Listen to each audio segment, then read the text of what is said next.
There is some talk about how a sugar tax or a tax on soda may be tapped to help build a new center on diabetes and obesity in Kaka'ako.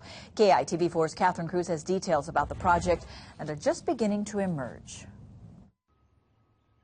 The new cancer center near the UH Medical School is set to open soon, but a new diabesity center is something you may not have heard about. Diabesity is a word you may not be familiar with, but expect to learn more about it. UH administrators are floating a plan to create a new center around the growing health problem in an area under control of the Hawaii Community Development Authority. The new structure is being proposed for a parking lot used by workers at the UH Medical School.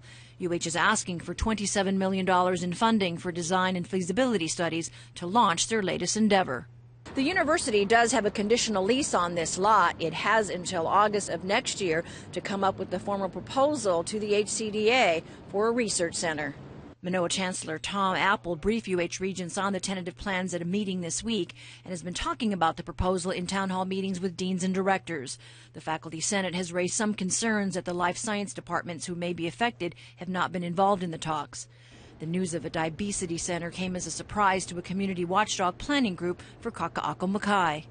So close to the shoreline that we want to preserve some of our view planes. The Advisory Council says it wants to make sure that UH completes a full environmental impact study before starting any construction. For something to a big building, maybe 100 or 200 feet to go up close to the shoreline, all the other views from Mauka will not be able to see the ocean. And then same thing from Makai. If you're looking up to the mountains, you won't be able to see a lot of it if it's blocked by these huge buildings.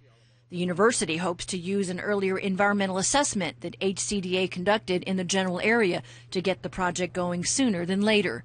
The plans also call for a new parking structure, which will be incorporated in the design.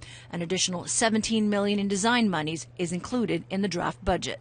In Kaka'ako, Catherine Cruz, KITV4 News.